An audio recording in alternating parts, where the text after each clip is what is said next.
Bonsoir. Au nom du Centre de l'Universalité, je vous souhaite la bienvenue à cette conférence du 29 juin 1984, conférence de Daniel Kemp intitulée « La parole est d'or ». Bonsoir, Daniel. Bonsoir, Jacques. La parole est d'or. Autrefois, on entendait que le silence était d'or. Puis tout à l'heure, j'ai entendu la parole est dehors. Le silence est dedans. Ah bon. Alors, qu'est-ce que tu entends par la parole est d'or? Alors, c'est une bonne question. C'est qu'est-ce qu'on entend par la parole est d'or? Qu'est-ce qu'on entend par la parole? Moi, j'ai...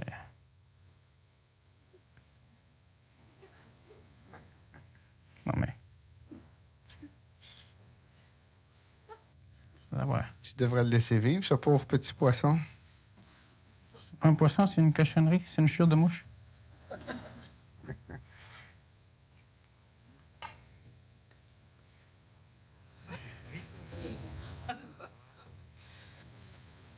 Je l'avais.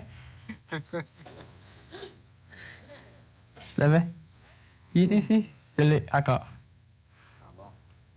La parole, elle se définit de plusieurs façons. On peut constater qu'on peut faire des farces avec la parole, on peut faire des farces sans parole, c'est-à-dire avec la gestuelle. La parole, c'est quoi? C'est la forme que peut prendre le corps pour pouvoir exprimer ce que la pensée pense. Puis quand je dis ce que la pensée pense, c'est important parce qu'effectivement, la pensée pense. L'homme ne pense pas. La pensée pense. L'émotivité exprime des émotions. Le corps physique exprime un corps physique. Mais si on a un amalgame intelligent du corps physique, donc du corps vital, si on a un amalgame intelligent de ce corps-là, du corps psychologique, donc du corps astral, du corps mental, donc de l'intellect, disons pour l'instant les corps qui sont les plus connus dans l'homme, mais en faisant un amalgame intelligent, on est capable de faire en sorte, quand je dis « on », je parle de ces trois corps-là mis ensemble, on, nous autres, on est capable de travailler en collaboration pour que l'une des parcelles de l'être puisse s'exprimer. Tu l'auras pas. Non, ça marche. Je l'ai eu. Alors, ce qui arrive, c'est ça, c'est que si ma pensée pense, elle n'est pas capable, elle, d'exprimer quoi que ce soit. Et si elle veut exprimer quelque chose, elle est capable seulement si elle peut émettre une forme d'énergie et qu'il y a évidemment un réceptacle de cette énergie-là quelque part. Donc, pour, premièrement, disons, parler, il faut qu'il y ait un auditeur. Auditeur, si je parle au niveau de la parole, il faut un auditeur au niveau des oreilles. Mais si la pensée veut, disons, communiquer seule, sans aucun intermédiaire, on appelle ça de la télépathie, et il faut évidemment un être qui puisse recevoir ça. Soit l'être qui émet et qui reçoit lui-même, alors ça c'est le phénomène de la parole qui est d'or. L'être qui émet et qui reçoit ce qu'il émet. Alors non seulement on a une émission d'énergie, exactement comme si tu prends une ampoule, si tu fais circuler de l'électricité à l'intérieur de l'ampoule, mais le filament est brisé, ou encore il y a un fil de métal qui saute le filament. Donc l'électricité n'ira pas dans le filament pour éclairer la pièce, pour allumer l'ampoule, mais il va simplement sauter, donc tu court-circuites l'ampoule. Alors ce qui va arriver, c'est que même s'il y a une forme d'énergie à l'intérieur de l'ampoule, il n'y aura pas de création d'énergie lumineuse. Et pour qu'il y ait création d'énergie lumineuse, il faut certaines conditions, et la plus importante des conditions, c'est qu'il faut qu'il y ait rayonnement d'énergie lumineuse. Autrement dit, pour parler, il faut des cordes vocales, il faut qu'il y ait un mécanisme qui peut contrôler la langue, disons l'arrière-gorge, les cordes vocales et tout ça, mais il faut évidemment la parole. Alors ça a l'air simple et con, sauf que si par exemple il n'y a pas d'air, j'ai beau parler, mais on m'entend pas. Si mon micro ne fonctionne pas ou si je veux parler par téléphone et que le téléphone est coupé, j'ai beau parler, ça se rend pas. Donc, il faut évidemment qu'il y ait parole pour pouvoir s'exprimer. Et cette parole-là, elle est extraordinaire comme la lumière. La lumière, elle doit générer une énergie pour qu'il y ait énergie générée. Alors, ce qui arrive, c'est que si je ne parle pas, il y a une forme d'énergie en moi, comme mon électricité qui saute par-dessus l'ampoule et qui n'est jamais transformée en lumière, mais qui potentiellement peut être transformée en lumière. Alors, si moi, je réfléchis dans ma tête, ma pensée pense. Cette pensée, en pensant, ne peut pas s'écouter penser. Elle peut penser. Elle peut revoir ce qu'elle a fait mémoriellement en pensée. Mais elle ne peut pas prendre conscience de son phénomène même, donc elle ne peut pas voir ce qu'elle pense. La seule chose que la pensée peut faire, et là c'est important, c'est que la pensée crée une énergie, donc la pensée pense, la mémoire, l'astral s'empare de ce qui a été pensé par l'intellect, et la pensée arrête de penser et elle peut étudier la mémoire de la pensée, donc de ce qu'elle a pensé quelques secondes avant. Et là, on peut dire, tiens, j'ai pensé ça, ou encore, elle peut avoir l'impression de s'observer quand elle pense. Mais si tu penses, puis ça, vous pouvez faire l'expérience, si vous pensez, bien, pendant que vous pensez, vous ne pouvez pas observer que vous pensez. Sinon, vous arrêtez de penser, il y a quelque chose qui se passe. Par contre, ce que vous faites, c'est que si vous êtes capable de penser à quelque chose, donc, de créer une forme d'énergie, cette énergie-là, de la transmettre au véhicule inférieur de type physique, et de parler.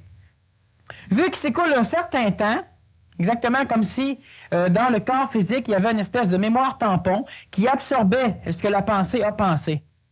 Et puis après ça, qui le dictait. Donc, je parle. Et pendant que je parle, ma pensée, elle, peut arrêter et elle est capable d'écouter ce que je dis. Donc, maintenant, la pensée est capable de prendre conscience réellement de ce qu'elle a pensé et comme, dans le même processus que la pensée elle-même le pense. Moi, je pense comme je parle. Et ça, c'est une chose qui est extraordinairement vraie. On pense comme l'on parle. Alors, de temps en temps, on va dire à un individu, non, c'est pas ça qu'il faut dire. Ou encore, ça se prononce pas comme ça. Ou encore, c'est pas juste ce que tu dis là. Exemple, par exemple, c'est drôle, mon char part pas. Non, tu veux dire c'est bizarre. Ou, mais pas drôle, parce que tu ris pas.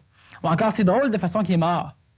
Mais ce serait drôle, on rirait, on dirait pas ça. C'est bizarre ou c'est curieux. Bon, alors ce qui arrive, c'est que le phénomène même de la parole, c'est le seul phénomène qui peut permettre à l'homme de raffiner sa pensée et de raffiner son processus de pensée. Et la pensée étant inhérente du corps mental, c'est le seul phénomène énergétique qui est capable de se rapprocher de l'ajusteur de pensée, donc de se rapprocher, disons, de Dieu. Alors l'homme doit avoir un corps pour pouvoir être en contact avec le domaine matériel extérieur. L'homme doit avoir des raffinements sensoriels, nos sens, pour pouvoir réellement goûter à l'extérieur, pour pouvoir réellement connaître l'extérieur, donc le monde extérieur, et le monde intérieur, donc de son corps, qui fait quand même partie de l'extérieur par rapport à l'individu même, par rapport à l'astral. L'astral, ce n'est pas le corps physique. Le mental, ce n'est pas le corps physique. Donc, automatiquement, l'extérieur, c'est aussi notre corps. Bon. Si on est capable de se servir de ces véhicules-là pour pouvoir communiquer, alors, vu qu'on parle et qu'on est capable, notre intellect, celui qui formule la parole, c'est lui capable de s'écouter par après, mais pas avec la mémoire, parce que si tu t'écoutes avec la mémoire, tu peux changer ce que tu as dit, tu peux interpréter ce que tu as dit, parce que c'est mélangé à ton astral, et tu peux corriger déjà l'audition de tes mémoires. Alors exactement, c'est comme si quelqu'un te disait, tu sais, hier, quand tu m'as traité de singe, alors toi, tu vas vérifier. Non, c'est pas ça que j'ai voulu dire. Mais tu peux même pas te rappeler exactement de ce que tu as dit. Alors, si tu veux écouter ce que tu as pensé à partir de ta mémoire, déjà, tu vas l'adapter à ton état présent d'écoute. Par contre, si tu parles, donc tu as une pensée, tu l'exprimes et que tu écoutes ce que tu dis. Et ça, tu peux le faire comme... Pourquoi? Parce que justement... ta pensée, elle pense rapidement. C'est extraordinaire la vitesse de la pensée, beaucoup plus rapidement que la vitesse du corps. Donner un exemple, tu places ta main sur un genou et en même temps que ta pensée veut faire aller ton bras 10 fois d'un genou à l'autre, essaie de suivre physiquement. Alors, tu auras beau aller le plus vite que tu pourras, tu vois l'accélération de la parole, ta pensée va être beaucoup plus rapide que ton corps. Exactement comme si je mets ma main ici, tu prends un marteau. Puis là, à l'instant où tu veux frapper, j'ôte ma main. Avec la pensée, je peux l'ôter rapidement en tabarouette, la main. Mais j'ai des chances d'avoir un coup de marteau sur le bout des doigts, parce que le corps ne peut pas suivre la vitesse de la pensée. Moi, je pense, et là pourquoi la parole est d'or, c'est que je me pose une question. Disons, pourquoi la parole est d'or? C'est une bonne question. J'espère, c'est ça qui est la conférence. Alors, ce qui arrive, c'est que moi, je me pose cette question-là, je la pose en termes oraux. Alors, pourquoi la parole est d'or? J'écoute. Et là, ma pensée, elle chemine, mais ma pensée, si elle veut amener tout le cheminement à ma conscience ne pourra pas prendre connaissance réellement et totalement de la réponse. Ma conscience va vivre le phénomène énergétique de la pensée, elle va le stocker en mémoire, puis par après, elle va étudier ce qui s'est passé en mémoire, et là, elle va pouvoir, disons, apprendre. Mais, vu que c'est tellement perturbé et perturbable, ce système-là, c'est-à-dire qu'étant donné que c'est stocké en mémoire, que la mémoire c'est astral, l'astral peut déformer même la réponse, même si elle t'a été donnée par ton ajusteur, ou si elle t'a été donnée par une intelligence supérieure, ou même si tu l'as captée dans une sphère spirituelle astrale hautement élevée, vu qu'elle est stockée en mémoire, donc dans l'astral, l'astral peut déformer cette réponse-là, et toi, dans ton schéma que tu appelles la réflexion, tu n'auras pas une réponse claire et précise, c'est très rare. Par contre, le phénomène de la pensée, au lieu de le stocker en mémoire, disons astrale, tu le stockes en mémoire physique. C'est-à-dire que tu le places dans la mémoire tampon du corps physique, c'est au niveau de son cerveau, et lui va commencer comme une imprimante d'ordinateur, toute l'information est rentrée, toute l'information sort de l'ordinateur, rentre dans l'imprimante, il est stocké dans une mémoire tampon, et quand toute l'information est rentrée, là, l'imprimante se met à écrire. Si elle a une demi-heure d'information stockée, elle va écrire pendant une demi-heure. Et là, toi, tu peux prendre connaissance. Alors, si un ordinateur arrête, disons, une espèce de caméra vidéo avec lui, alors là, lui pourrait prendre conscience de tout ce qu'il a pensé. Alors, toi, tu te poses une question, pourquoi la parole est dehors? Et ce phénomène-là que tu fais, c'est un phénomène extraordinaire d'apprentissage, puis ça, il faut absolument qu'on le mette en pratique. C'est ridicule d'apprendre des choses, de ne pas les appliquer quand c'est simple. C'est facile et très efficace. Et par après, ma pensée se met à cheminer et immédiatement, moi, je ne laisse pas ce que ma pensée découvre s'incruster dans ma mémoire astrale. Il va s'incruster. Mais avant, il va passer par un autre phénomène qui est celui de la parole. Et là, ma conscience va reprendre connaissance de la réelle réponse avant qu'elle soit mémorisée. Donc, elle ne sera pas transformée par l'astral. Et là, il va la stocker. Alors, ce qui fait que pourquoi la parole est d'or? Alors là, maintenant, je réponds. La parole est d'or parce que, j'ai de la misère, j'ai de la difficulté. C'est la première fois que je fais ça. Mais il faut pas que la parole, il faut que je continue à vouloir parler. Parce que d'instinct, le mécanisme de mon intellect fait que tout ce que je peux penser ou tout ce que je peux recevoir de l'ajusteur de pensée, du Saint-Esprit ou de n'importe quelle source d'information, immédiatement, je le stocke en mémoire pour pouvoir l'étudier à ma guise après. Exactement comme un touriste qui s'en va voir des ruines ou qui s'en va voir un autre pays, qui, au lieu d'observer, prend des photos au coton, puis quand il a pris ses photos, il veut plus rien voir, il veut continuer son voyage, une semaine, prendre plein de photos, il rentre chez lui, puis après ça, là, il regarde ses diapos sur son mur, puis maintenant, il voyage. Mais tout ça est déformé, tout ça est irréel, ça n'a plus aucun rapport avec le voyage. Alors, c'est la même chose. Toi, tu as de l'information tout de suite en mémoire, en photo. Puis quand toute l'information est passée, qu'à photographier, bon, là, maintenant, tu peux recenser ta philosophie. C'est plus réel, c'est plus de la vie, ou ta morale, ou n'importe quoi. Par contre, à l'instant même où ça rentre, tu dois forcer à la parole. La parole est d'or parce que, bon, là, tu continues, tu y vas, puis tu t'écoutes. Alors là, l'information rentre dans la pensée, elle est stockée dans la mémoire tampon physique, et ça ne peut pas être déformé, parce que dans cette mémoire physique tampon, il n'y a que l'instinct, il n'y a que ce que tu vas stocker immédiatement. Alors, ce qui fait que tu peux parler, parce que dans la mémoire tampon, il y a par exemple la parole, c'est-à-dire différents mots. Tout ton schéma de ce que tu vas dire est stocké là. Ta pensée pense beaucoup plus vite que ce que ta parole peut donner. Comme tu peux pas bouger physiquement aussi rapidement que ce que ta pensée voudrait faire. Ta pensée peut voyager rapidement d'une place à l'autre, mais même ta tête prend un temps à tourner beaucoup plus lent que ta pensée. Alors, ce qui fait que toi, en stockant tout ça dans ta mémoire tampon, qui est vide, cette connaissance-là, donc la réponse à ta question, n'est pas transformée ni transformable par l'astral. Et puis, tu vas pouvoir la dire, la dicter, la parler, et tu vas pouvoir écouter ce que tu dis, et écoutant ce que tu dis, si tu es attentif, donc, si la conscience du mental reste sur le plan de conscience de l'être, autrement dit, tu as la réponse, tu commences à parler, puis tu commences à triper sur ce que tu dis. Là, c'est plus la conscience intellectuelle, maintenant, c'est la conscience astrale qui va prendre la réponse, qui va la redéformer. Les émotions ont entré à ce Parce que moment. là, ils trouvent ça amusant, ils trouvent ça extraordinaire, le phénomène, mais évidemment, là, maintenant, selon eux, selon l'astral, le mental en a assez fait maintenant, l'astral veut écouter pour s'emparer. Le mental n'a rien fait encore, il faut qu'il reste là maintenant, il faut qu'il prenne connaissance de la réponse. Alors toi, tu parles, et puis tu écoutes, et puis tout d'un coup, tu te rends compte que ce que tu dis, c'est formidable, que c'est extraordinaire, et plus ça va aller, plus tu vas comprendre, puis à un moment donné, là, la réponse que tu dis toi-même, tu vas pouvoir la stocker en mémoire, et après, tu vas pouvoir l'étudier, mais il y a deux sortes de mémoire. Vois-tu, dans le corps physique, il existe une forme astrale, une mémoire physique, l'instinct, ou une mémoire tampon.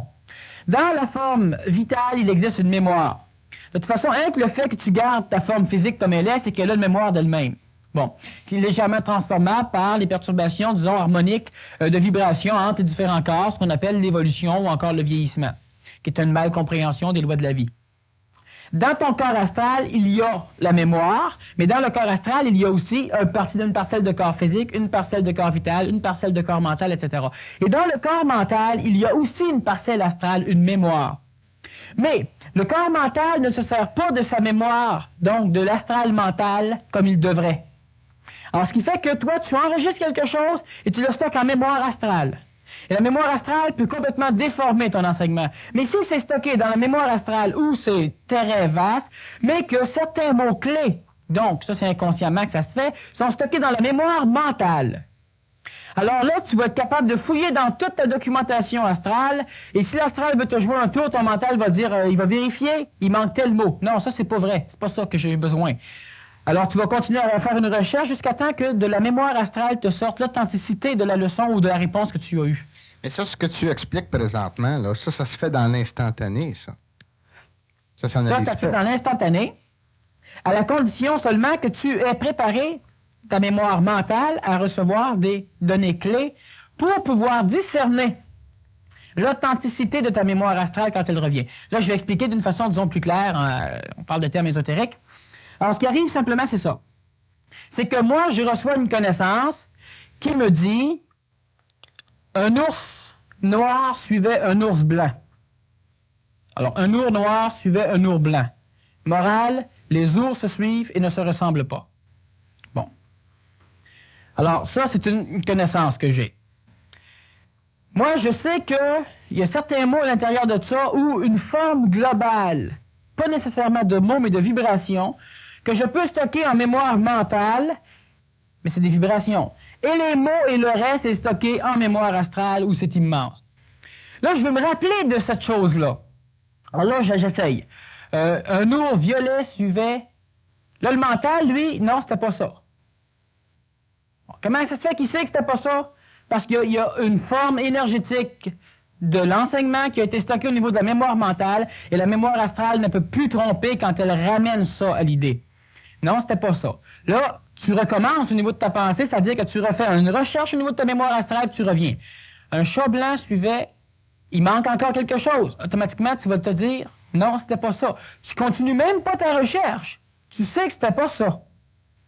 Alors, ce qui arrive, c'est que tu te poses une question extraordinaire dans le sens, qu'est-ce que l'ajusteur de pensée? L'ajusteur de pensée est une forme d'énergie, tu commences à répondre. Ça a l'air fou, ça a l'air tout croche ce que tu dis, ça n'a aucune importance, c'est l'habitude qui manque. Tu continues à répondre. À un moment donné, ça se clarifie. Et là, c'est réécouté par le mental, parce que tu as appris à écouter ce que tu disais. Et vu que c'est repris par le mental, c'est enregistré. La forme énergétique est enregistrée dans la mémoire mentale, et tout le contenu complet, lui, est enregistré dans la mémoire astrale. Alors, ce qui fait qu'à un moment donné, beaucoup plus tard, si tu as besoin de cette connaissance-là, la mémoire astrale va te le donner comme ça va lui tenter. Mais par comparaison avec la mémoire mentale, ton intellect va dire « c'était pas ça » ou « c'était ça ».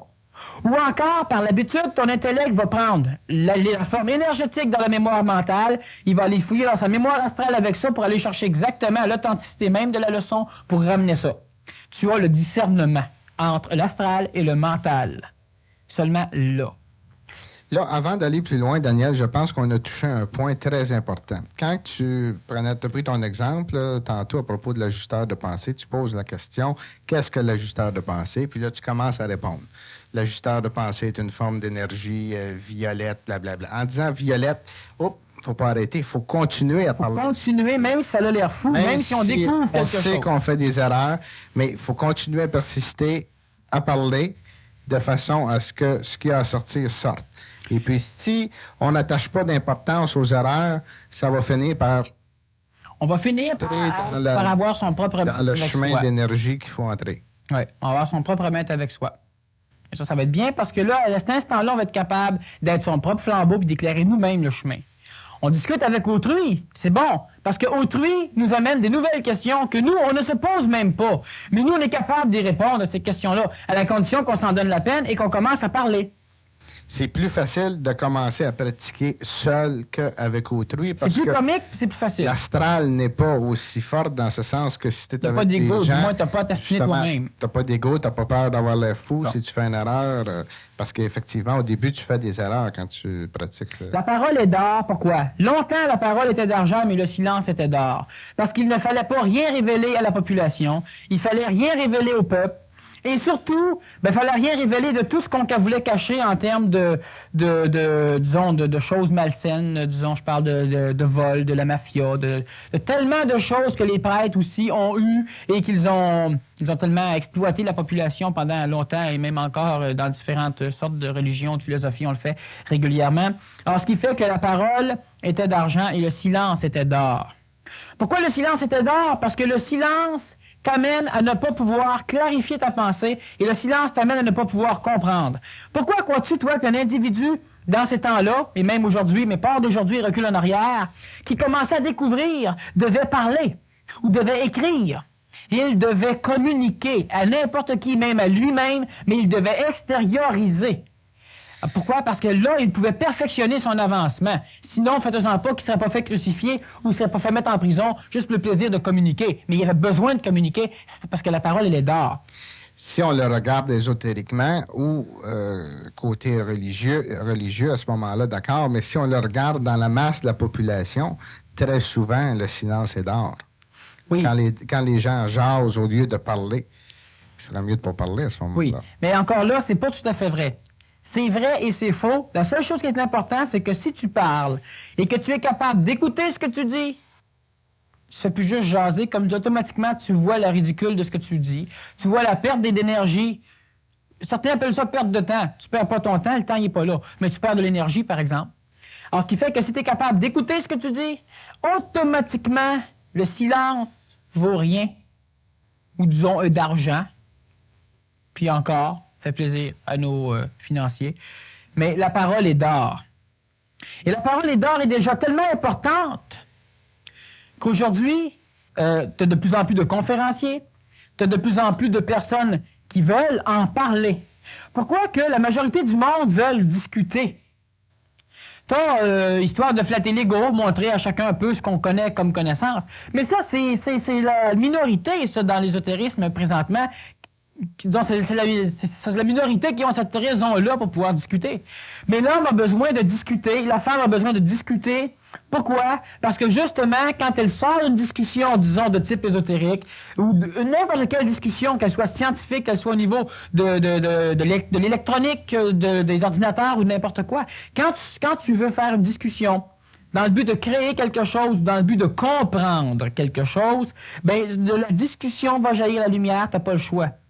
Mais c'est pas la parole est d'argent puis le silence est d'or. La parole, elle est d'or. Mais la parole, elle est d'or seulement, justement, si l'individu est capable de faire sérieusement le travail. Mais là encore, faut pas qu'il se prenne au sérieux. Parce que dans les réponses qu'il va nous donner dans les premiers temps, il va se rendre compte en écoutant qu'il y a des conneries. Parce que l'astral aussi peut répondre. L'astral amène une réponse à ton mental. Et le mental l'exprime par la parole, le mental l'écoute. Donc le mental apprend. Mais l'ajusteur de pensée ou l'énergie supramentale peut donner la réponse. Alors là, tu peux voir que c'est bon. Mais de temps en temps, c'est l'astral supramental. Donc, ça reste toujours au niveau astral. Donc, tu peux te faire manipuler. Et lui va te donner une réponse. Mais au lieu de le gober tout de suite en mémoire astrale pour enrichir ton astral, donc pour le forcer, ou pour lui donner des éléments pour pouvoir mieux te manipuler, tu l'exprimes par la parole. Ton intellect réécoute et lui réanalyse. Et là, si tu fais ça d'une façon sérieuse, pourquoi tu ne te prends pas au sérieux? Pour ne pas prendre au sérieux toutes les réponses qui sortent. Parce qu'il y en a qui sont trompeuses. Parce qu'ils ne viennent pas de l'ajusteur. Par contre, si tu fais ça sérieusement, sans te prendre au sérieux, tu vas être capable, très rapidement, d'acquérir le discernement. Tu vas avoir une réponse, puis tu vas dire, tiens, ça c'est une réponse qui est bonne, mais qui est astrale. Mais elle peut être bonne, elle peut être très véridique, mais elle est astrale. À un autre moment donné, tu vas parler, tu vas t'écouter, puis tu vas dire, ça c'était intelligent. Donc, de type ajusteur de pensée. À un autre moment donné, tu vas t'écouter, tu vas dire ça, c'est de l'astral, puis c'est ridicule. Ça a bien de l'allure, ça fait bien du sens, mais c'est complètement stupide. En apparence. Exactement. Alors, si la personne réussit à s'écouter, ben, il va venir à un moment donné où veut pas, elle va acquérir le discernement. Puis ce fameux discernement que l'on recherche depuis longtemps, on en parle, on n'arrive pas à discerner où il est placé. Le discernement, ben c'est simple, il est là. La parole est là, et toi tu parles, et puis simplement en parlant, ben, tu arrives à t'écouter. En t'écoutant, tu apprends. On vient m'écouter. On va écouter d'autres personnes, mais on est capable de s'écouter. C'est évident que ça prend un certain temps avant d'avoir des réponses totales à tout, parce que l'individu ne se croit pas capable d'avoir des réponses à tout, ou l'individu n'a pas acquis encore le discernement. Bon, alors pendant ce temps-là, bien évidemment, on fait affaire avec des personnes qui déjà ont le discernement ou qui sont en contact plus facilement avec leur ajusteur de pensée ou l'énergie supramentale. Mais n'importe quel individu devrait, et ça c'est sine qua non à l'évolution du Verseau, la parole, ça va être la base fondamentale de l'évolution spirituelle ou ésotérique ou n'importe comment de l'ère du Verseau. Si l'homme n'arrive pas et si la femme n'arrive pas à pouvoir parler, communiquer d'une façon absolument claire et précise sa pensée, ben elle ne clarifie pas et ne précise pas sa pensée. Alors toi, tu dis, ben oui, mais moi je parle à Dieu. C'est qui Dieu? Ben Dieu, c'est, voyons, tout le monde sait c'est qui Dieu. Peut-être, mais toi tu le sais pas. C'est qui Dieu? Ben Dieu, c'est là tu cherches dans tes mémoires ce que tu as appris. Mais toi-même, ta pensée est tellement prise, hein, tellement dans une espèce de marécage. Comment veux-tu réussir à comprendre des lois et des phénomènes si déjà ta pensée n'est pas claire? Ben, tu vas pas faire de dictionnaire pour savoir ce que les autres pensent de ce que c'est Dieu. Toi, c'est quoi Dieu pour toi? C'est ça qu'il faut que tu saches. C'est quoi l'ajusteur pour toi?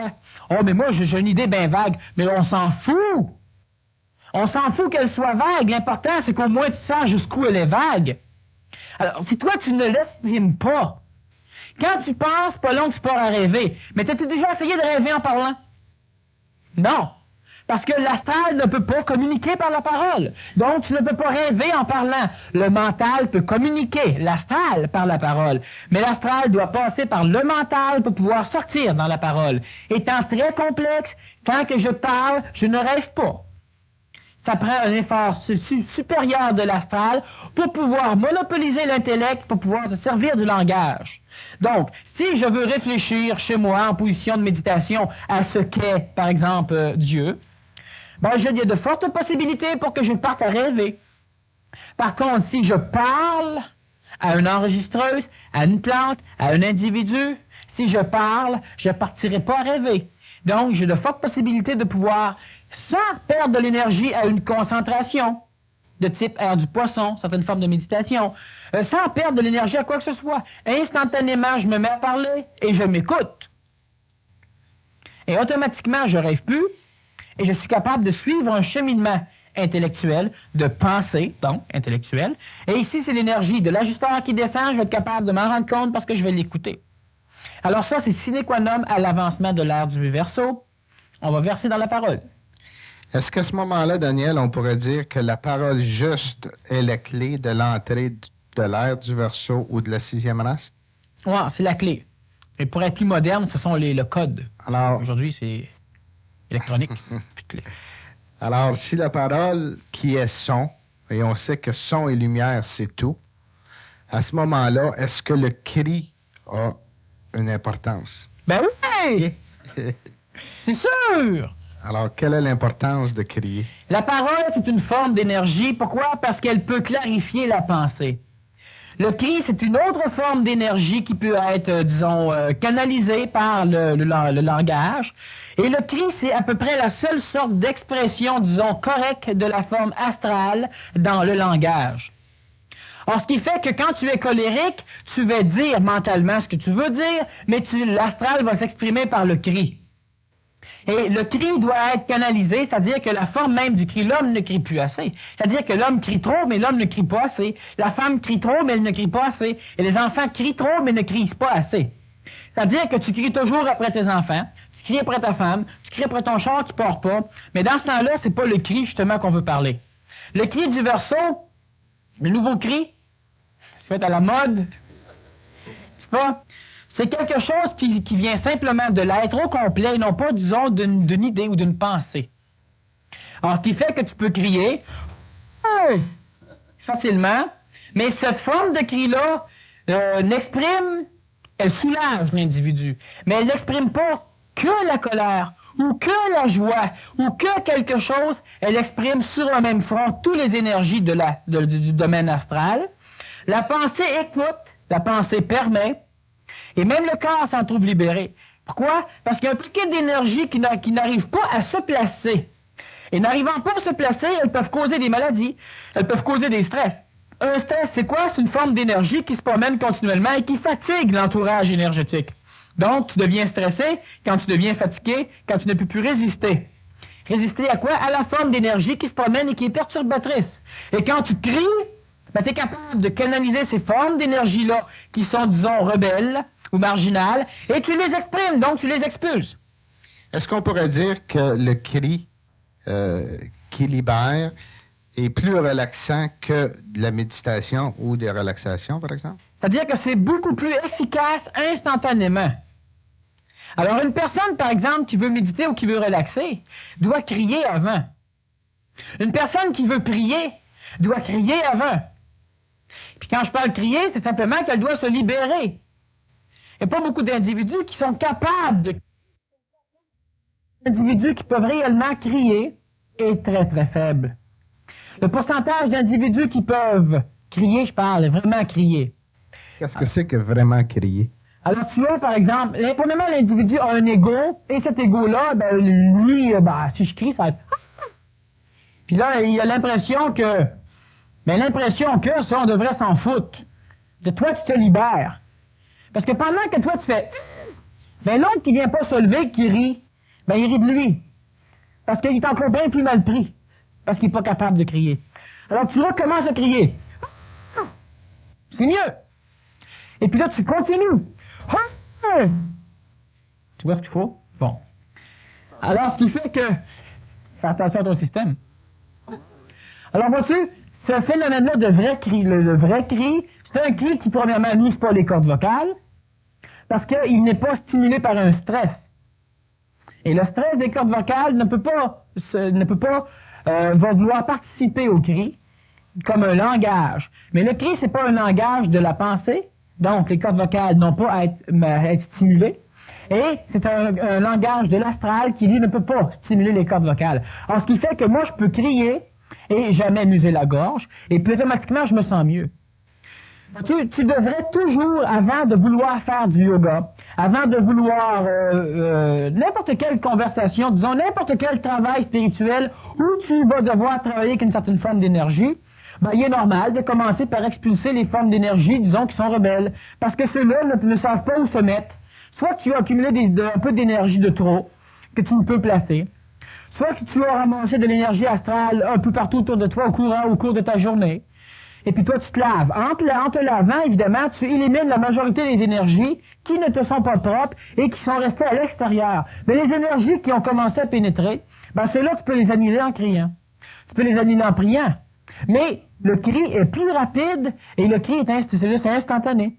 Alors, au lieu d'accumuler continuellement des formes d'énergie comme ça, moi, j'ai enseigné à des enfants le judo, entre autres, et puis même les tout jeunes ont de la misère à crier. Mais une fois qu'ils ont su crier, ils sont plus arrêtables. Tu vois que l'homme est très... Justement, dans les arts martiaux, il y a plusieurs sortes de cris, hein? Non. Est-ce que tu peux en parler un peu, non? Ah oui, je peux en parler. Il n'y a pas plusieurs sortes, non? Oui, ben il y a les cris manqués, puis il y a les cris qui sont réussis. Toujours deux façons de crier, la bonne puis la mauvaise.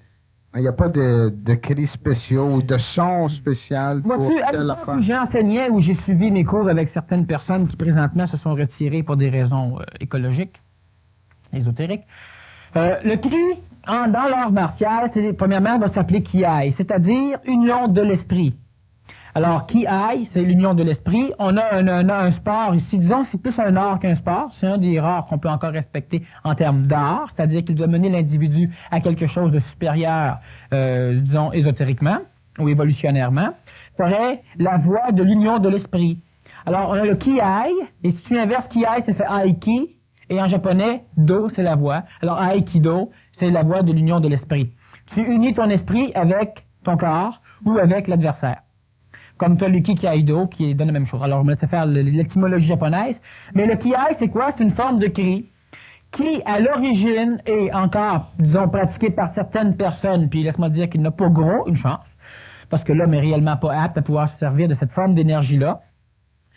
À l'époque, disons, de l'ère féodale japonais, et même aujourd'hui, si on s'en sert comme il faut, le kiai peut permettre disons, d'anesthésier quelqu'un, peut permettre de tuer quelqu'un, peut ranimer une personne en arrêt cardiaque si c'est pas une pathologie, donc si c'est pas, disons, lors d'une noyade ou lors d'une surprise terrible, tu es sur la voie ferrée en train de cueillir des bleuets, puis à un moment donné, le train, il te lâche un gros klaxon, puis tu fais un arrêt cardiaque, là, avec le kiai, on peut te ranimer.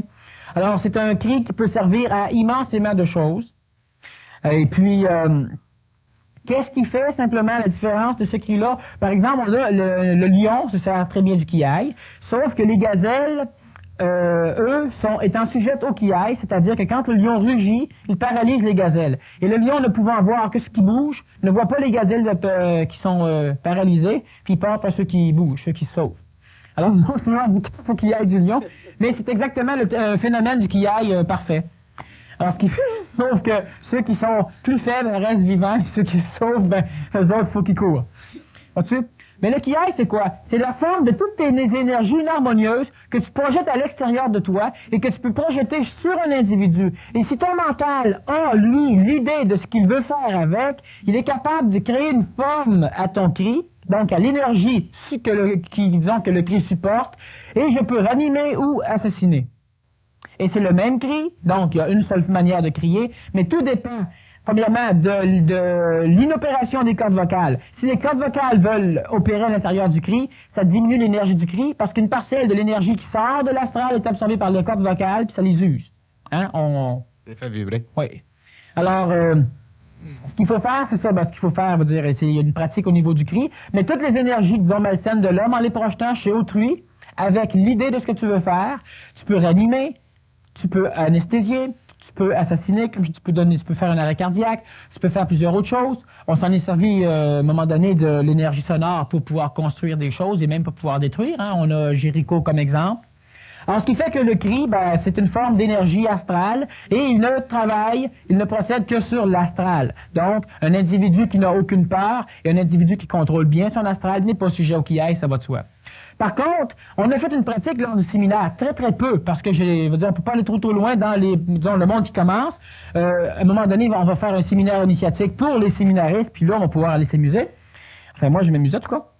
Mais ce qui arrive au-dessus, c'est que tu as une personne au centre, tu as plusieurs personnes autour. Quand on pratiquait les arts martiaux, puis on avait du monde qui était, disons, habilité à pouvoir crier et à absorber les cris. Alors, ce qu'on faisait, c'est simplement ça, tout le monde était debout, et puis il y en a un qui avance, un pas, puis qui crie en projetant son cri sur l'individu au centre. Lui doit se retourner immédiatement et crier vers son attaquant, donc, disons.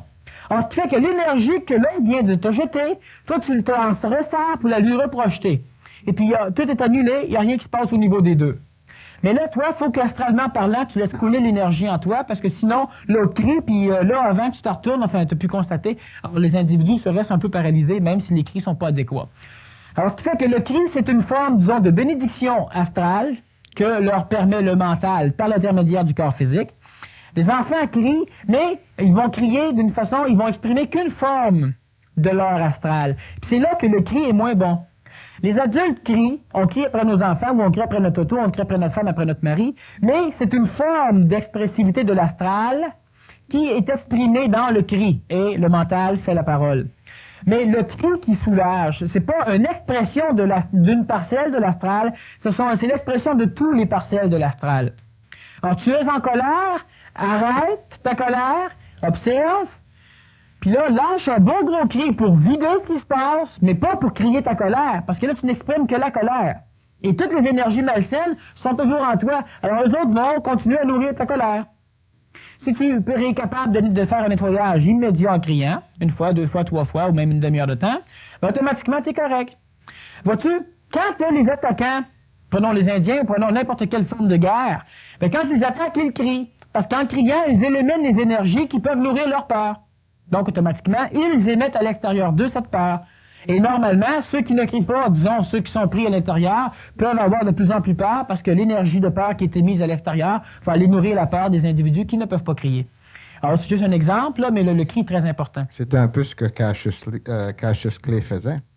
Oh, j'ai jamais tellement écouté la boxe. Selon moi, c'est pas mal débilitant comme phénomène. Vu que t'as pas le droit de taper ses autres, ben, tu vas en payer pour que les autres se tapent dessus, puis tu peux jouer de... Il créait l'incertitude avant les combats. Non, c'est sûr. Toutes sortes de Moi, choses. j'ai fait pendant longtemps des combats, justement. J'étais jusqu'au tournoi de l'Est du Canada. Et puis, ben, c'est ça. Tu fais juste crier, puis en partant, t'es gagnant, parce que les individus savent pas crier, donc ils savent pas absorber un cri, puis c'est sûr que c'est très utile. Maintenant, ce qui arrive, c'est qu'au niveau de la parole, évidemment, le cri, c'est la forme de la parole de l'astral, à la condition que c'est pas l'expression d'une seule chose de ton astral. Alors, je crie pas « youpi » parce que je suis joyeux, j'exprime, je peux le faire, mais ça ne soulage pas. Disons que c'est pas soulageant, à moins que je crie « youpi » pendant 2 jours. Ben là, réellement, moi, tu soulages, j'ai vraiment besoin de repos aussi. T'sais? Mais là, ben, j'aurai plus d'énergie qui vont être malsaines. Par contre, un individu qui se place, qui est calme, qui relaxe un petit peu, qui fait juste préparer ses énergies.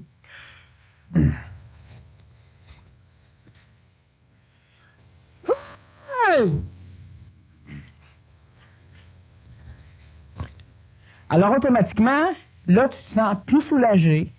Il y a énormément de choses qui se passent dans le corps physique, dans le plan vital, extraordinairement dans le plan vital, dans le plan de l'astral. Et le mental, ben, maintenant, a de la place pour pouvoir travailler. Alors là, tu peux répondre, là, tu peux prier, là, tu peux faire certaines choses. Pourquoi? Parce que tu as émis cette énergie de trop que tu avais en toi. Est-ce que tu as vu une différence, là, toi, en le faisant, là? Oui. Sauf que, moi, j'accumule une énergie que j'exprime et je garde le reste de l'énergie pour la continuer en parole. Mais ça, c'est différent, étant donné que je suis conférencier. Mais si je fais ça dans le bois ou quand je suis à l'extérieur, ah ben oui. Alors, ce qui fait que le cri, c'est extraordinairement important, mais un cri qui est comme je viens de faire, c'est-à-dire que tu relaxes.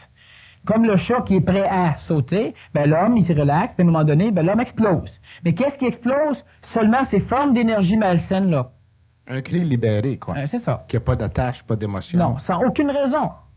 Bon, tu en fais plusieurs, ça équivaut à la respiration. Et puis par après, si tu veux te poser une question, ou même, c'est pas nécessaire de crier, parce que c'est évident, en plein milieu de l'heure de pointe dans le métro, c'est un peu complexe de dire, vous pouvez même parler, c'est compliqué. Mais on peut écrire. Plusieurs individus n'ont pas la parole, alors ils vont écrire. Mais le problème que tu as en écrivant, c'est que tu ne peux pas aller à la même vitesse qu'avec la parole. Donc, lentement, tu finis ta mémoire tampon, disons physique, est pleine, la pensée continue à vouloir mettre de l'information là, et toi, vu que tu écris, tu ne vides pas assez rapidement la mémoire tampon. Alors, c'est que le reste de l'information, ben là, il finit par être stocké au niveau de ton astral, parce qu'il ne peut plus être stocké au niveau de la mémoire tampon physique.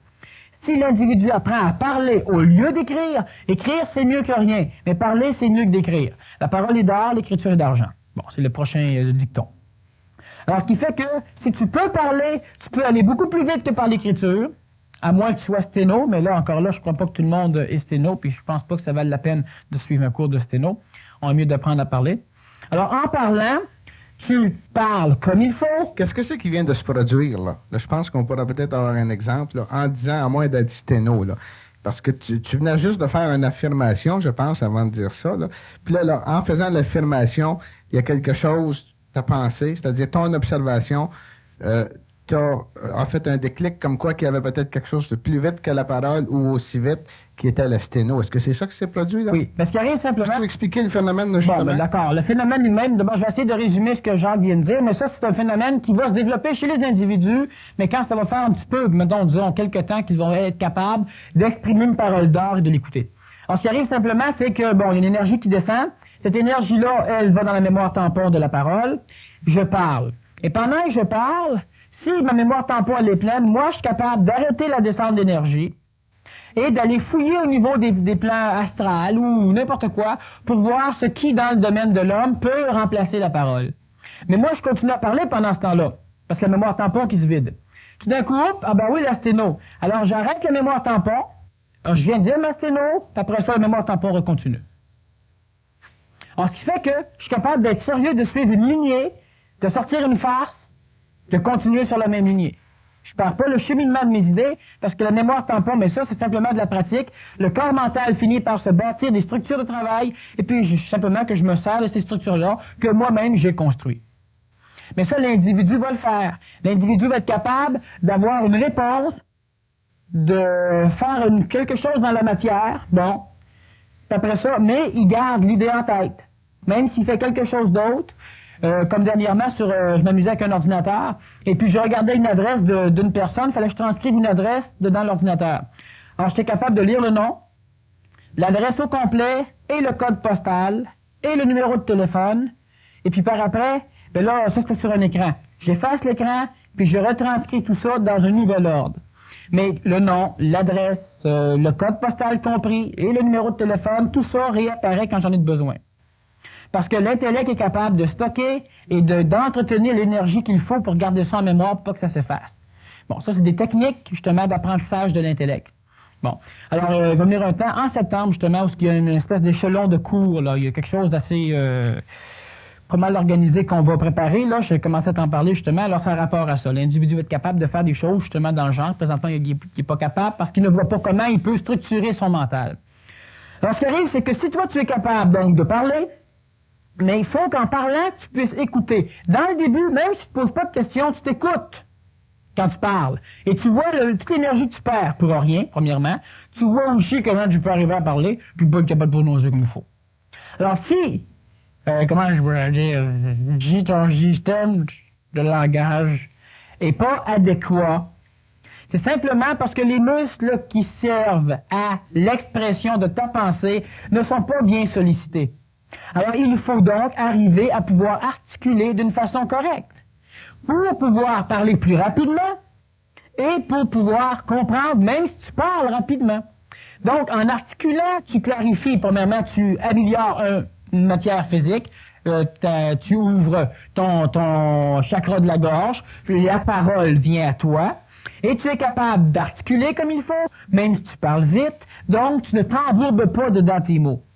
Est-ce qu'il n'y aurait pas aussi, Daniel, une autre raison qui serait la tonalité, par exemple? Oui, la tonalité doit... Mais ça va se faire tout seul. Là, mettons que tu compliques, disons, un peu les choses, mais tu as raison. La raison de bien prononcer le mot, parce qu'on sait que le son est très important. Moi, présentement, je suis dans une phase, disons, de mutation vocale, où ma tonalité diminue de hauteur. Alors, avant, quand j'ai commencé comme conférencier, ma voix était beaucoup plus haute. On peut le voir sur les premières cassettes.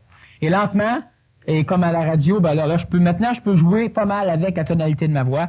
Et normalement, la voix va diminuer d'intensité.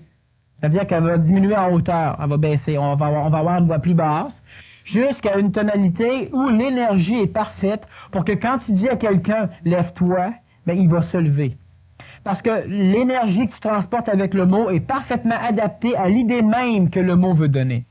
Mais si tu as une tonalité trop haute ou trop basse, donc la voix juste, il la faut, alors ça va te permettre de pouvoir te servir de l'onde vocale pour pouvoir commencer à faire certains travaux dans la matière. C'est surtout à ce niveau-là qu'on peut dire que la clé que la parole est la clé de l'ère du verso ou de la 6e race. Chose qui est sûre, c'est que l'audition de ce que nous-mêmes nous disons, donc une personne, elle se répond et elle s'écoute, ça c'est la clé du discernement entre l'astral et le mental. C'est la clé. Bon. Si tu arrives à discerner, automatiquement, ben, il y a des choses qui vont se faire.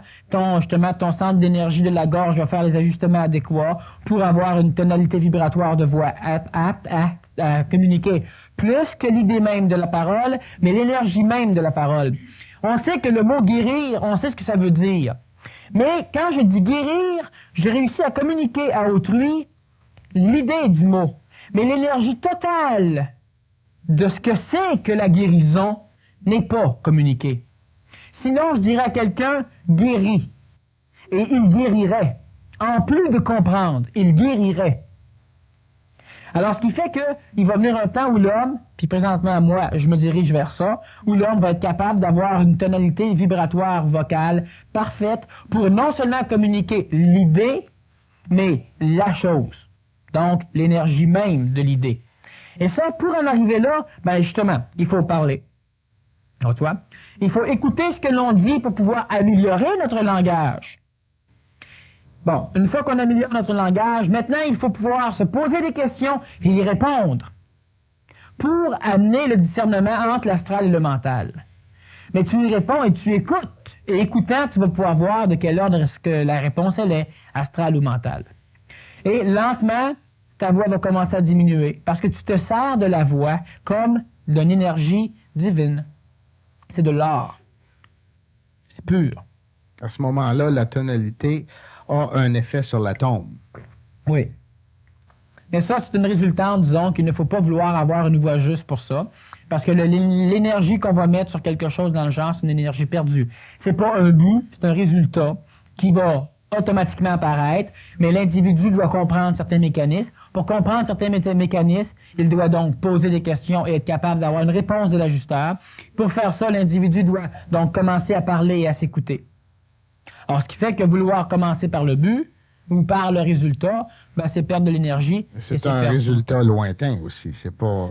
Bon, lointain, tout dépend évidemment des individus, mais c'est pas dans les premières parties du cheminement que tu vas atteindre. Ça peut, comme ça peut ne pas. Ça, tout dépend toujours de l'individu. Certains apprennent à mettre leurs souliers rapidement, d'autres, ça leur prend bien du temps. Ça dépend pas ni du soulier ni du pied, ça dépend de la tête. Bon, ben c'est la même chose pour la parole.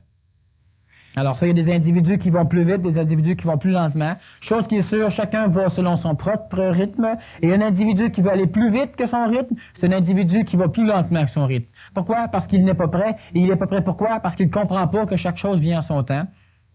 Et puis ça, c'est la première des compréhensions. Alors là, si l'individu est capable de se poser des questions, on les pose par écrit, on les amène ici, moi je réponds. Mais n'importe quand, l'individu doit se pratiquer pour finir par être dépendant que de lui-même. C'est encore une dépendance, mais à un moment donné, il va être indépendant. Pas d'autrui, mais de tout. Alors l'individu, tant qu'il n'est pas réellement prêt, alors c'est normal que l'individu recherche, disons, une réponse à ces questions à l'extérieur. Mais il doit y participer à la réponse. Même d'ordre médical, même d'ordre social, d'ordre psychologique, d'ordre évolutif, d'ordre éducationnel, d'ordre mécanique, n'importe quoi. Pose-toi la question, puis tente d'y répondre. Aussi con que soit la réponse, elle n'a aucune importance. Ça n'en a aucune. Parce que la parole se pratique, tu es en train de fabriquer un mécanisme au niveau de ton intellect pour pouvoir arriver à communiquer l'énergie. Mais si tu commences pas par l'ABC, tu n'arriveras pas au Z. On sait que faire un retour en arrière n'apporte pas grand-chose, mais quand même, si on regarde Salomon, Moïse, Jésus... Salomon était le seul au monde à pouvoir faire ça à l'époque. C'est vrai. Moïse, Jésus, le comte de Saint-Germain, Babaji, ainsi de suite, sont tous des gens qui avaient des disciples, qui avaient besoin de disciples pour parler, justement. Oui, c'est parce que la majorité des personnes, comme tout à l'heure je te disais, qui ont des connaissances, la communiquent. Pas parce qu'ils veulent aider l'humanité. Il n'y a aucun maître intelligent ou réellement qui veut aider l'humanité. Ça, c'est des fous, ça. Ça, c'est pas des maîtres. Ça, c'est ceux qui ont besoin de disciples parce que leur astral ont un ego tellement fort qu'ils doivent se donner l'impression de pouvoir déverser son savoir dans des cruches. Bon. Puis il y a du monde qui aime être cruche. Par contre, il y a du monde qui vont écouter parce qu'ils ont besoin d'écouter, parce qu'ils apprennent réellement. Mais ils ne sont pas dépendants, agrippés après la chemise de l'individu qui va parler. Et tu as des individus, justement, les vrais, ceux-là vont parler parce qu'ils ont besoin de parler pour eux. Je l'ai dit, puis je le répète continuellement, que moi, je fais des conférences parce que j'apprends. Quand j'apprends plus en faisant des conférences, j'en fais plus. Puis présentement, je sais que jusqu'à 1986, je vais en faire. Après ça, je suis à peu près sûr que j'en ferai plus, parce que il y a des choses que je sais. Mais présentement, ça donne juste à être comme ça. Alors, les individus vont parler, puis quand on dit disciples, il faut s'entendre, c'était pas des disciples. Mettons que vous avez un auditoire. Krishnamurti en a eu une. Quand il y a eu des disciples, ben, il a tout abandonné. Présentement, il continue à parler, parce qu'il a besoin de parler, pour lui. Mais lui, il le fait. Alors, tu parles du conte, tu parles de bien d'autres individus qui sont passés dans l'Antiquité, et eux le savaient. Ils le faisaient pour eux. Mais il vient un moment donné où tu as besoin d'un auditoire plus grand, parce que le retour d'énergie est plus vaste. C'est un travail qui est intelligent. Si c'est l'ego qui fait le travail, il va avoir le même résultat. Mais l'homme qui fait ça, il s'enfonce sous la terre, la tête la première, parce que l'énergie qui revient, qui est beaucoup plus amplifiée, va nourrir son ego. Et si l'individu est sage, si l'individu est dirigé par l'intelligence, si l'individu n'a pas d'orgueil, alors automatiquement l'individu augmente tout son schéma vibratoire, puis l'individu continue à monter, jusqu'au jour où l'individu va disparaître, que tout le monde va dire, ben non, reste. L'individu va dire non. Ah oui, mais on a besoin de toi. L'individu va répondre d'une façon diplomatique. Là, M. Jérusalem, il va répondre, je m'en fous. Puis l'individu s'en va. Jésus n'est pas resté sur la planète Terre pour aider l'être humain. Il a fait ce qu'il avait à faire. Le résultat a aidé l'humanité, mais lui a fait ce qu'il avait à faire. Quand c'était accompli, c'était accompli. Puis ça, l'humanité aurait pu se prosterner, c'était accompli. Vous allez faire la même chose que moi, puis vous allez le faire même mieux que moi. Mais pas si je reste ici, puis que si vous continuez à penser que vous avez besoin de moi. L'enfant n'apprend pas à marcher quand tu le portes dedans tes bras. Il faut à un moment donné que tu le mettes à terre, puis que tu le forces à marcher. L'enfant, il comprend pas ce qui se passe. Il a l'impression que tu l'abandonnes. Mais vu qu'il n'a pas un mental et un astral assez évolué, il te reniera pas. Sauf que tu le portes dans tes bras jusqu'à l'âge de 15 ans, là, il t'aimera plus à la face, ben. Si on considère, si on croit, ou on sait, ou on veut croire que l'univers est dans chaque individu, pourquoi s'accrocher à un autre à ce moment-là? Parce qu'on, même si on le croit, parce qu'on le sait pas. On est mieux de développer nos facultés qui nous amènent à un accès de... Un jour, il y a un individu qui vient au monde. Lui, il n'est pas capable, c'est-à-dire qu'il se promène, traverse un champ de baseball, puis à un moment donné, il reçoit une balle sur la tête. Alors, il constate que traverser les champs de baseball, c'est karmique.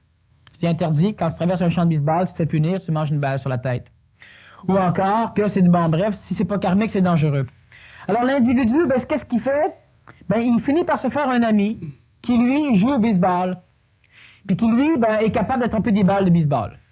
Alors, l'individu, maintenant, traverse les champs de baseball seulement quand il est accompagné de son copain qui, lui, peut prendre les balles de baseball. Alors, s'il y a une balle de baseball qui est projetée sur eux autres par inadvertance, lui n'a pas peur parce que son copain est là pour attraper la balle. Fait qu'il n'a pas sa tête. Mais jamais, au grand jamais, il va lui venir à l'idée d'apprendre à attraper les balles. Alors, il vient un temps où son ami qui attrape les balles lui dit, là, maintenant, moi, je m'en vais, je change, déménage. Ah, tu peux pas faire ça. C'est plein de champs de baseball partout où je vais. Fait que l'individu, non, t'as juste à apprendre à attraper les balles, c'est facile.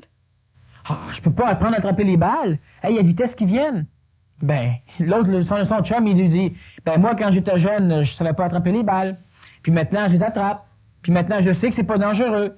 Puis je sais comment elles sont pas dangereuses. Je sais lesquelles qu'il faut éviter, lesquelles qu'il faut attraper, parce qu'il y en a qui viennent trop vite. Mais t'es capable de faire la même chose. Fait que maintenant, je m'en vais. Bye. Fait que l'autre, ou non, il apprend à attraper les balles, ou non, tout de suite, il se garage vers une autre religion, une autre personne qui peut attraper les balles à sa place. C'est ça l'individu. Alors l'individu doit finir par faire son cheminement lui-même, attraper les balles à sa place, les éviter à sa place. On vient chercher des réponses, c'est normal. Dans un apprentissage, il y a des choses qui sont normales et qui sont nécessaires. Moi, j'ai été à l'école pour apprendre des choses. Moi, j'ai suivi des cours à l'extérieur de l'école pour apprendre des vraies choses. Bon, mais il y a un temps où je peux maintenant apprendre par moi-même.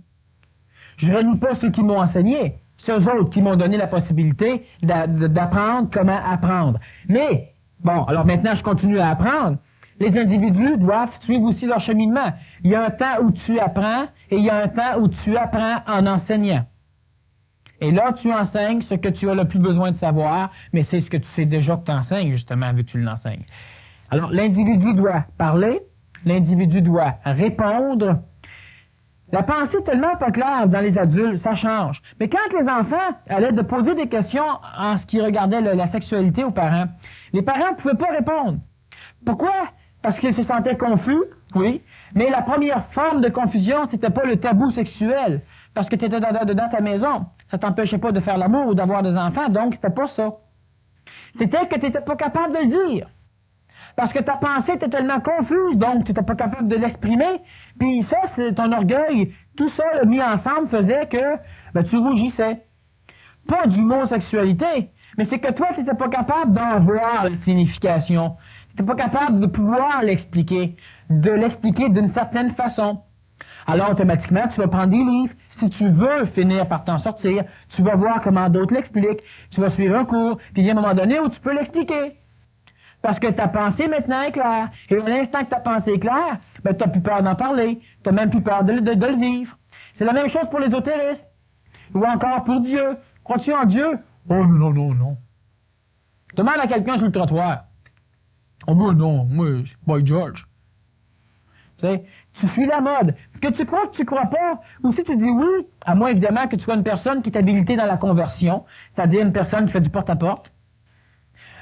Si tu n'es pas une personne habilitée, automatiquement, tu ne pourras pas répondre, tu auras de la difficulté à répondre. Mais c'est la même chose dans n'importe quoi. Si tu parles, tout ce que tu n'as pas clairement en tête, parle. Et puis, je vais résumer brièvement.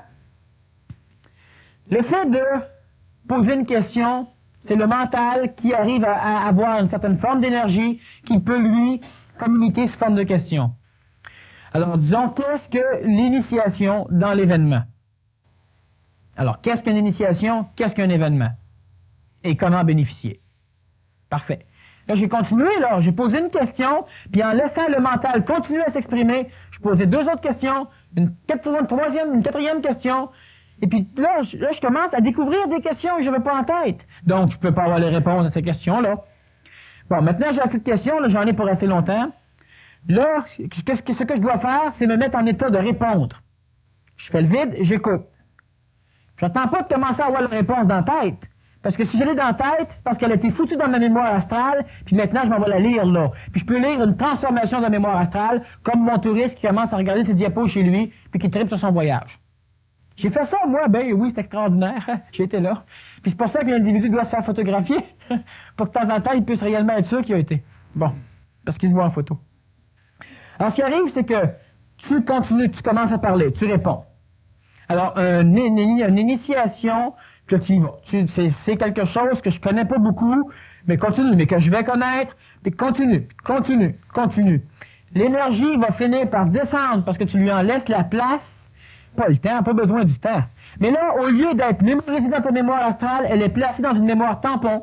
Et cette mémoire tampon-là, c'est elle qui va pouvoir parler. Et alors là, tu vas pouvoir t'écouter. L'énergie est ajustée. Elle va arrêter de descendre quand la mémoire tampon est pleine. Ou une parcelle va aller dans l'astral, mais on s'en fout. Et là, ta conscience commence à écouter ce que tu dis. Bon. Et là, elle va redécouvrir. Donc, elle va prendre